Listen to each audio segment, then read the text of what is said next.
Salut à tous, je suis Serge Branco, ancien de indomptable champion olympique.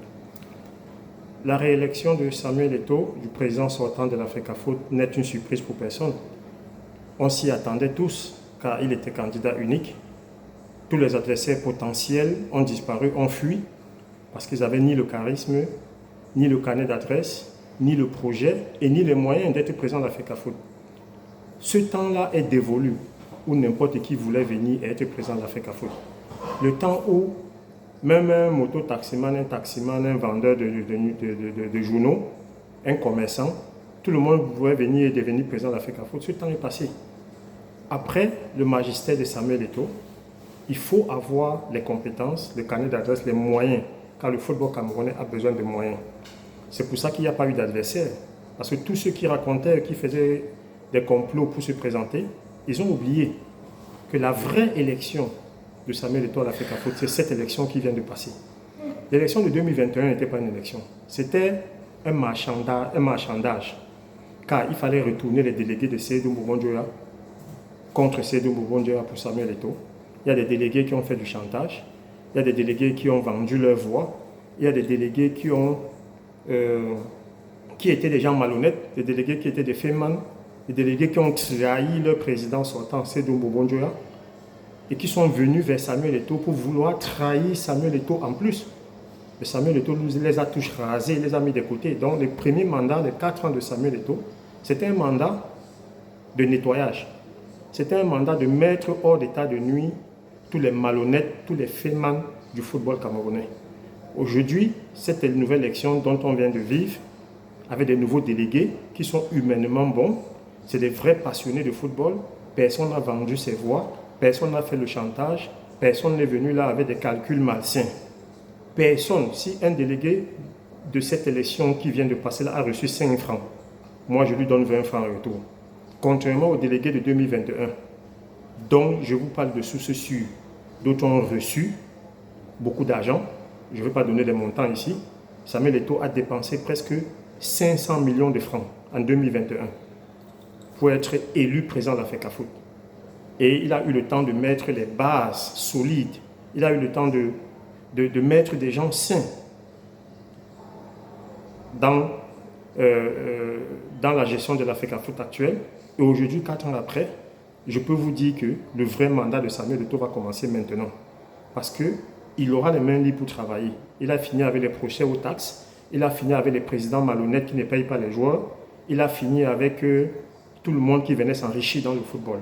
Aujourd'hui, l'administration de l'Africafoot est hiérarchisée. Il y a un organigramme bien clair et bien respecté. Les sponsors de l'Africafoot versent un montant officiellement connu de tous. Il n'y a pas de dessous de table, comme les présidents de l'Africafoot sortant, qui signaient un contrat avec un sponsor, ils prenaient la moitié en dessous des tables en cash, ils mettaient dans leur poche et le reste ils versaient dans les caisses de l'Africafoot. Tout ça c'est fini.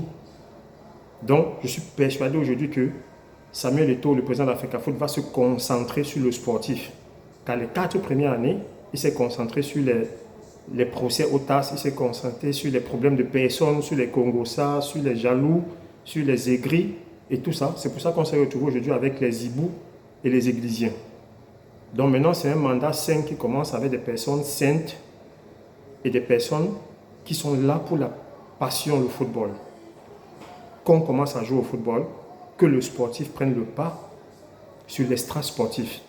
On a eu trop de périodes de feuilletons à la novelas, on a eu trop de problèmes extra-sportifs.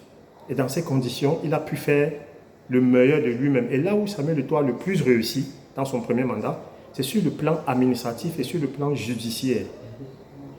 Donc, remettre sur le plan administratif l'Africafoot dans le droit chemin, à rythmer la gestion au quotidien de l'Africafoot avec la loi, avec les tests de l'Africafoot, car les autres présidents qui étaient là faisaient tout contrairement à la loi, tout contrairement aux tests de l'Africafoot. Donc aujourd'hui, si tu vois le fonctionnement de l'Africafoot, c'est le fonctionnement qui est dans les textes, qui est dans les lois et qui est dans le cahier des charges. Maintenant, sur le plan sportif, on n'a pas eu tout le succès escompté. Et il faudrait que ce nouveau mandat, ce deuxième mandat, les 4 prochaines années, soit le résultat des bases qui ont été mises sur pied. Parce que Samuel Eto'o a mis un projet à long terme. Que les joueurs d'abord jouent avec leur vrai âge, qu'on met les meilleurs, qu'on ne fasse plus les dessous de table, les back-back, que c'est les joueurs qui méritent qu'ils puissent jouer. Et ça prend 4, 5, 6 ans pour payer. Donc je suis persuadé que les 4 prochaines années, le président de la FECAFOOT, le Dr Samuel Eto'o, aura du résultat. Et j'espère que ce résultat commencera déjà dès la CAN. La CAN au Maroc, car on a nettoyé les mauvais comportements, les indisciplinés, on a nettoyé tous ceux qui avaient des ondes nocives et des ondes négatives dans la tanière des lions indomptables.